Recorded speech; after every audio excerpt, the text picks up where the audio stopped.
Bonjour et bienvenue chez Alpharmers dans cette vidéo où l'on essaiera ensemble de maîtriser les attaques de type Rogue AP et Evil Twin.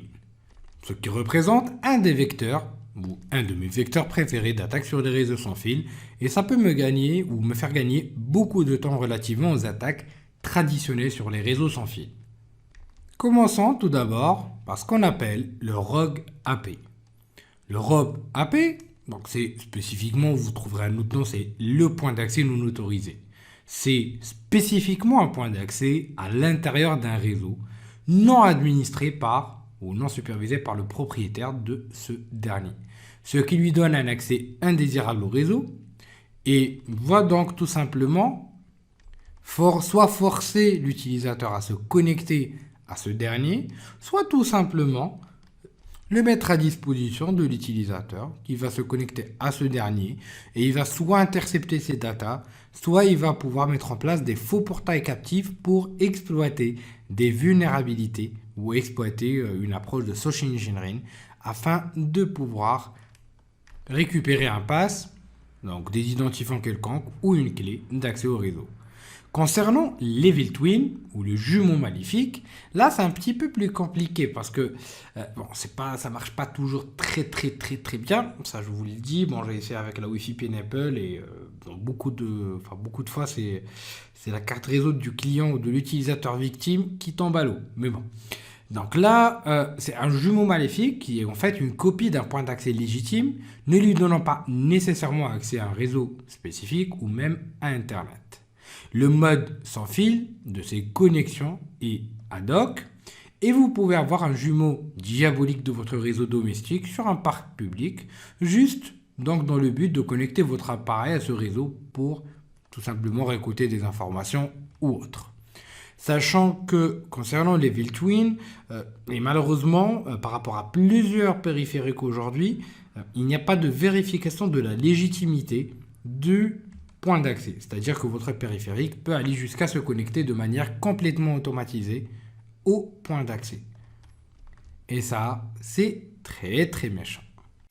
Le premier outil que je vais utiliser dans ce sens, c'est Wi-Fi Fisher, qui est en fait un Rogue Access Point très intéressant lorsque vous voulez faire du phishing orienté Wi-Fi, comme son nom l'indique. Bon, ça permet de pouvoir générer de fausses pages, disons de phishing, afin de pouvoir récupérer des clés PSK de manière assez subtile.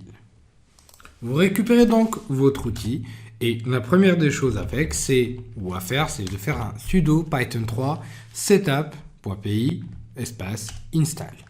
Ensuite, on tape le petit pass et le tour est joué, Wi-Fi Fisher est installé.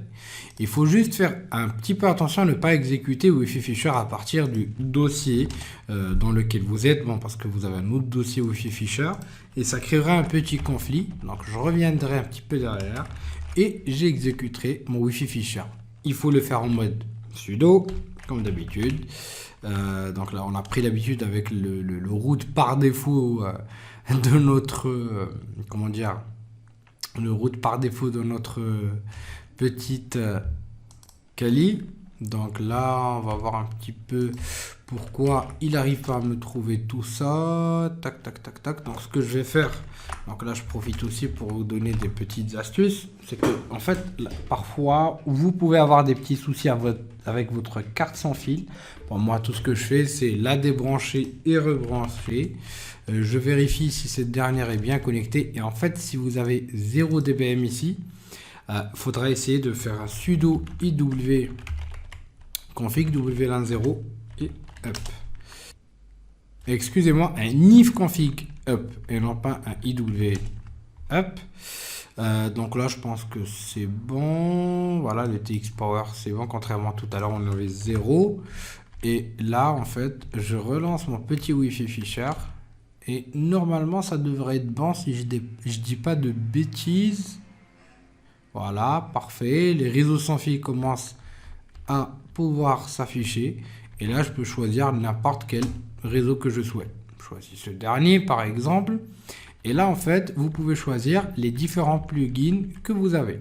ou autrement dit les différentes méthodes de phishing que vous avez. Soit une page avec l'upgrade ou la mise à jour du firmware obligatoire qui nécessite le mot de passe WEP, un plugin qui va être installé et là vous desservez un payload à votre victime, un HTA, un fichier exécutable, un script JS, ou encore donc tout simplement un network manager comme sur les Mac pour que ça puisse donc tout simplement faire sortir un petit peu l'icône, enfin pas l'icône mais disons la fenêtre du network manager avec donc le petit message pour récupérer le pass, ou encore une page d'authentification, donc une page d'authentification en SSO, enfin en 0 hot normalement, pour pouvoir donc vous connecter à travers un compte Facebook. Bon, ça c'est aussi sympa et ça peut être vraiment très utile. Bon, Facebook c'est pas ce qui va être le plus intéressant. Et là j'ai une petite erreur encore. Et là en fait c'est juste que j'ai donc là ça va démarrer sur le port donc 80 et sur le port 80 et sur le port 80 et sur le port comment dire sur le port 80 et sur le port 80. Donc là où tourne mon petit serveur donc Apache 2 ou peut-être Nginx, bon je fais un stop sur le tout. Et je pense qu'il y avait aussi un autre serveur qui tournait si je me trompe pas. Bon, on va essayer de relancer pour voir si c'est bon. Hop.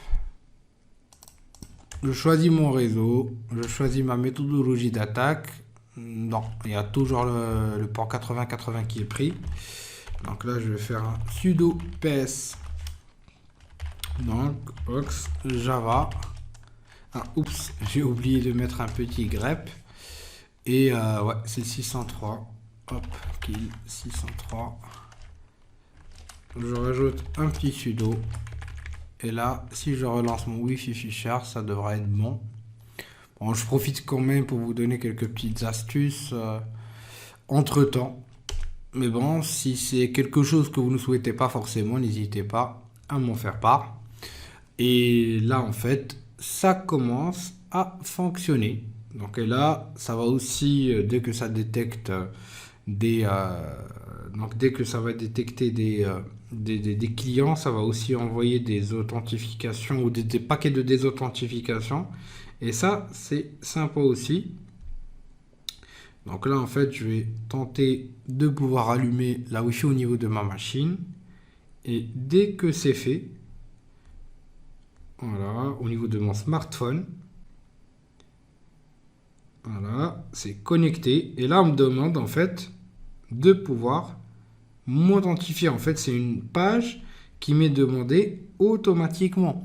Et là, c'est vraiment super intéressant parce que on a vraiment une page quasiment identique à une page réelle, entre parenthèses, à une page légitime et une demande donc légitime d'un portail captif. Et là, c'est pas mal du tout. Donc là, je vais essayer de pouvoir m'authentifier. Et là, on voit bien les différents identifiants, c'est-à-dire la clé PSK récupérée. Je vous dis merci de votre confiance et à la prochaine vidéo sur Alpha.